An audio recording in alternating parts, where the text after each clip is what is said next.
Vous avez vu comment ça repousse bien là? Ça y est, on est mi-mai, l'été approche enfin, mais aussi le bac. Quoiqu'on ne sait pas encore vraiment comment ça va se passer cette histoire. J'ai aujourd'hui 22 ans et j'ai un petit frère qui en a 17. Et en pensant à ça, je me suis fait une réflexion assez simple. Quand j'avais 17-18 ans, que j'étais au lycée, j'aurais bien aimé avoir l'avis d'un mec en fin d'études, ou du moins pour gratter quelques infos avant de faire mon choix final d'orientation. J'espère que je pourrai répondre aux interrogations de certains, voire en inspirer d'autres. Ou pas d'ailleurs, hein. On verra dans cette vidéo que ça existe pas du tout, un avenir tout tracé. Et vous vous en doutez, c'est du coup le sujet de la vidéo d'aujourd'hui, mon parcours étudiant. Donc dans un premier temps, je vais vous parler de mes années lycée et de ma prépa commerce. Dans un second temps, je vais vous parler de mon année en licence et en prépa intégrée. Et dans un troisième temps, ouais, je fais des signes de gang. Ouais. Et dans un troisième temps, je vais vous parler de mon expérience en grande école de commerce. On y va, c'est parti.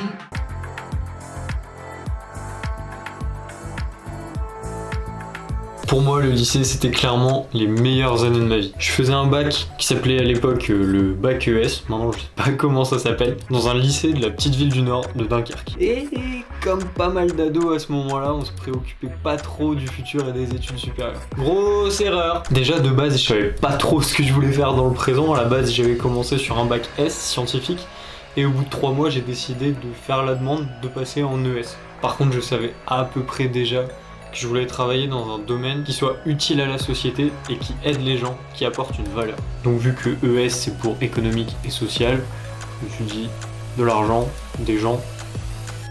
Et 21 jours où j'étais en terminale et mon prof d'éco m'a dit une phrase qui a justement fait écho. Les DUT et les BTS, c'est pour les gens qui n'en veulent pas. Et la licence, c'est pareil. Quelqu'un d'ambitieux, il fait une prépa à une grande école. Alors déjà, le prof trouvait que j'étais un branleur et en plus je voulais le défier en lui prouvant le contraire.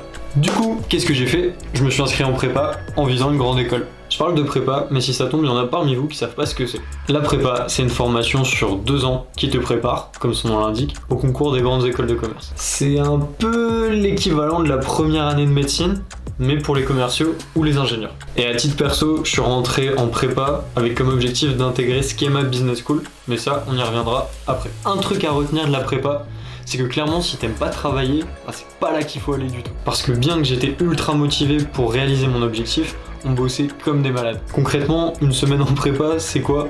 C'est commencer tous les jours à 8h, finir tous les jours à 18h, auquel s'ajoute tous les soirs 1 heure de colle. Donc la colle, c'est quoi? C'est une sorte d'interro d'1 heure en groupe sur une matière précise que tu étudies le reste de la semaine. Donc tu vois, faut bien se dire que c'est pas forcément évident de faire 1 heure de maths à l'oral.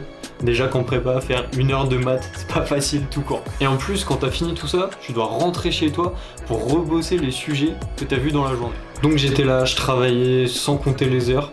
Mais le problème, c'est que c'est comme essayer de faire un marathon, sauf que t'as jamais couru plus de 2 km dans ton pâté de maison.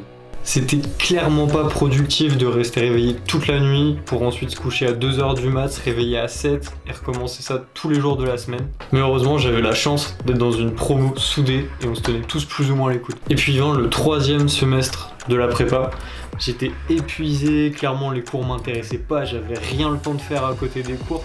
En bref, j'étais malheureux. Et encore, moi j'avais du bol parce que ma prépa elle était à 600 mètres de chez mes parents seulement. Donc au final, j'avais rien du tout à penser sauf les cours. Faut bien se dire qu'il y a certains étudiants de prépa qui sont en internat ou alors qui gèrent leur propre appartement et qui doivent aussi gérer tout ce qu'il y a autour. Sauf que, petit problème, le 3e semestre de prépa, c'est celui où il y a les concours d'entrée aux grandes écoles qui arrivent. Et c'est à ce moment-là qu'arrive la dernière ligne droite, celle pour laquelle tu t'es préparé depuis 2 ans. Sauf que c'est à ce moment-là que mon corps il a décidé de complètement me lâcher.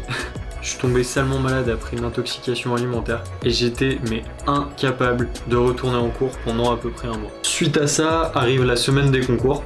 Une semaine d'examen journalier. Je me donne à fond malgré mon retard, ma promo aussi, on est là, on en veut. Autre petit détail très important, après les écrits, il y a un premier tri qui est fait parmi les candidats. Donc chaque école fixe un seuil d'admissibilité en dessous duquel on peut même pas accéder à la seconde phase de recrutement qui sont les euros. Et deuxième coup de poing dans la gueule du destin, quand les résultats sont tombés, j'avais pas atteint un seul de mes objectifs, j'étais pas admissible dans aucune des écoles que je visais. Pire encore, je loupais mon plus gros objectif, à savoir Schema, à 0,2 points près. Fort heureusement pour moi, j'avais quelque peu anticipé la situation et j'avais prévu un plan B. Schema possède sa propre prépa intégrée. Donc il faut savoir que pour rentrer dans les grandes écoles, il y a 2 manières. Soit on passe par une prépa et en 2 ans on se prépare au concours, soit on intègre une prépa intégrée justement qui te prépare en 2 ou 3 ans à passer un concours qui s'appelle l'admission parallèle ou AST, admission sur titre. Suite à mon échec en prépa, plutôt que de redoubler et de refaire la galère de la prépa encore 1 an, j'ai décidé d'intégrer la prépa intégrée de Schema, l'ESDEM, et de rentrer directement en 3e année.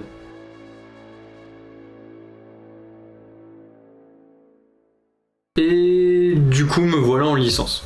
Parce que quand tu fais ta prépa, en même temps tu as des équivalences. Ce qui fait qu'en sortant de ma prépa, j'étais bac+2 et donc la prépa intégrée de Schema m'a permis de rentrer en L3, en bac+3 avant de partir en master. Maintenant, petit effort de mémoire, je sais pas si vous vous rappelez ce que nous avait dit notre prof d'éco en terminale, mais moi je voyais la licence comme une telle défaite, j'avais trop la haine, et du coup vraiment je suis arrivé en prépa intégrée avec une haine pas possible d'être là et j'étais totalement dégoûté. Mais grosse erreur de jugement, parce qu'avec du recul, ça a été une opportunité de malade. Je m'explique. Premièrement, j'avais déjà un pied dans ce schéma, et deuxièmement, j'avais la possibilité de participer à un concours qui me correspondait un peu plus pour une fois encore atteindre mon objectif et rentrer au programme grande école de Schema.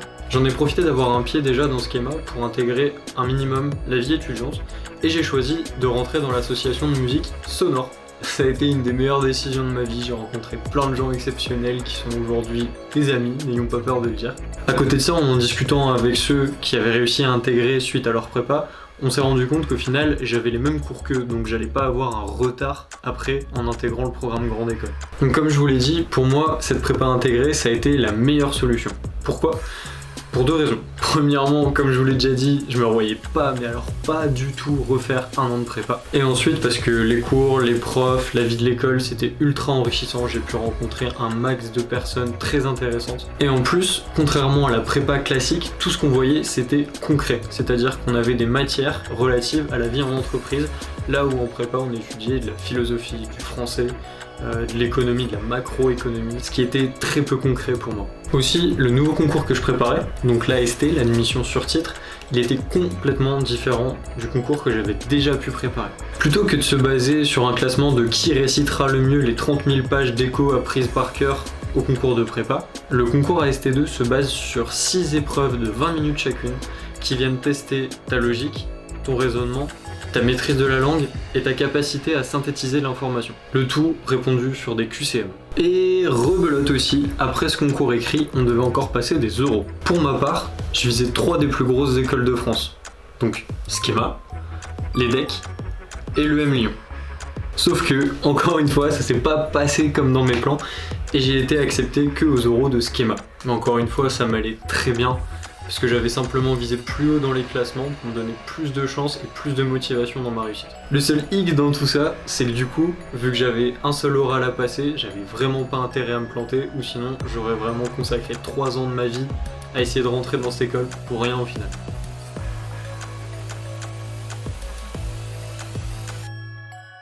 Et du coup, bim, après 3 ans de galère, me voilà enfin rentré au programme grande école de Schema.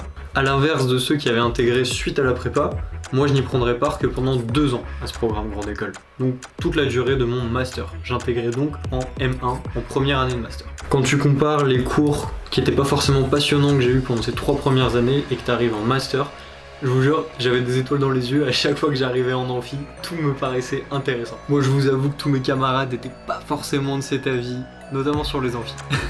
Et donc là, je me suis lâché, j'ai pris part à la vie associative, le week-end d'intégration, les soirées étudiantes qui m'étaient un petit peu privé pendant ces 3 années précédentes. Et je me suis assez vite rendu compte, en arrivant dans le programme grande école à Schema, de la chance que j'avais, des opportunités que ça me permettait d'avoir. Notamment là, je suis parti en année de césure dès le mois de janvier 2020. C'est assez incroyable le nombre d'entreprises qui prennent en considération ton école précédente et sa réputation actuelle. Après, globalement, je pense que la renommée de l'école, ce que tu y apprends, ne sert que dans le début de ta vie professionnelle et pour trouver des stages. Après, c'est tes expériences professionnelles qui vont primer et t'aider à trouver un emploi qui te correspond. Et au final, ce programme grande école, je n'aurais pu l'expérimenter que 6 mois, puisque comme je l'ai déjà dit, je suis en césure depuis janvier jusque fin décembre 2020, et dès janvier 2021, avec mes amis de Sonor, on s'envole et on part à Cape Town pour poursuivre notre cursus programme grande école dans le nouveau campus de Skema, qui est donc en Afrique du Sud. Je serai donc à Cape Town pendant 6 mois, de janvier à juin 2021. Je vais vous faire des super vlogs, j'en suis convaincu. Et en rentrant, j'aurai à choisir ma spécialisation de master. Et après, c'est fini les études. C'est assez ouf quand tu y penses comment ça passe vite, parce que moi dans ma tête j'ai encore 16 ans, je suis encore au lycée à Dunkerque, et là j'ai 22 ans, je m'apprête à voyager, à rencontrer de nouvelles cultures, des nouvelles personnes, et en plus à rentrer dans le monde des adultes, dans le monde du travail. Donc je sais pas vous, mais moi je pense qu'il est temps de conclure. T'es un peu chelou cette phrase hein, quand même, non ? Donc qu'est-ce que je ressors de tout ce que je viens de vous raconter ? Alors j'aimerais clarifier un point dans un premier temps. J'ai eu l'air de dénigrer la prépa, mais avec du recul, ça a été une très bonne expérience pour moi. Je m'explique. Ça a été super formateur, j'ai appris des techniques de travail que j'utilise encore à l'heure actuelle et qui me permettent d'être plus efficace que certaines autres personnes. Là où je suis un peu plus cassant, c'est quand je suis arrivé en prépa intégrée, donc dans l'ESDEM de Skema, j'étais avec des DUTTC, techniques de commercialisation, ou avec des BTS en vente. Ils connaissaient toute la partie concrète, tous les cours qu'on a vus en L3, ils en avaient déjà entendu parler pendant leurs précédentes études. Donc tout ce qui était comptabilité, contrôle de gestion, finance d'entreprise, toutes des matières dont moi je n'avais jamais entendu parler et que je n'avais jamais pratiqué pendant ma prépa classique. Donc je vous avoue qu'avec du recul, je me suis déjà posé la question de savoir si ça aurait pas été mieux pour moi de faire un BTS ou un DUT plutôt que suivre ce prof d'éco de terminale qui m'a dit de faire une prépa car c'était pour les gens ambitieux. Et de toutes ces expériences, j'ai retenu 4 choses. Premièrement, c'est à toi de te bouger le cul pour réussir et atteindre tes objectifs. Les études, c'est une énorme opportunité, mais il faut pas s'attendre à ce que tout te tombe tout cuit dans le bec. J'ai vu des mecs en école, ils étaient là depuis 5 ans dans un programme qui dure normalement 3 ans, alors qu'eux-mêmes n'avaient aucune idée de la raison de leur présence en grande école de commerce, ni aucune idée sur leur avenir professionnel. Deuxièmement, si une stratégie marche pas, il faut pas se laisser aller et se morfondre, du moins pas trop longtemps. Mais il faut tenter une autre approche. Dis-toi que si tu as un objectif fixe, il y a plusieurs moyens de l'atteindre, et c'est pas parce qu'il y a une des techniques que tu as essayé qui a échoué que toutes les autres vont forcément échouer. À titre perso, après avoir raté ma prépa, j'étais complètement détruit, j'étais vraiment pas bien. Mais ça m'amène justement au troisième enseignement que je tire de tout ça, que c'est pas parce que tu as foiré quelque chose que tu vas foirer tout le reste. Au contraire, c'est bien parce que je me suis foiré et que j'ai réussi à en tirer des leçons que je suis complètement heureux et épanoui dans ce que je fais aujourd'hui. Ça mon petit pote, ça s'appelle la résilience, c'est un truc super important qu'il faut que tu cultives. Quatrième et dernier truc, qui est selon moi le plus important, il n'y a pas de bon ou de mauvais parcours, il y a juste le parcours que toi tu te crées, qui te correspond et dans lequel tu t'épanouis. Et c'est comme ça qu'on arrive à la fin de cette vidéo et à la fin de mon discours d'ancien de 90 ans qui t'explique la vie, j'ai eu l'impression. Mais j'imagine et j'espère que ça va pouvoir aider certains d'entre vous, soit à faire un choix d'orientation, soit à réfléchir sur les choix d'orientation que vous avez déjà fait. Si vous voulez en discuter davantage, je vous invite à laisser un commentaire, je viendrai vous répondre, c'est fait pour ça, pour engager la discussion. Et comme toujours, n'oubliez pas de vous abonner à la chaîne et de partager cette vidéo à toute personne, étudiant ou lycéen, qui aurait des doutes sur son orientation. Encore une fois, merci de m'avoir écouté, c'était Emric pour Cartal, et je vous dis à la prochaine.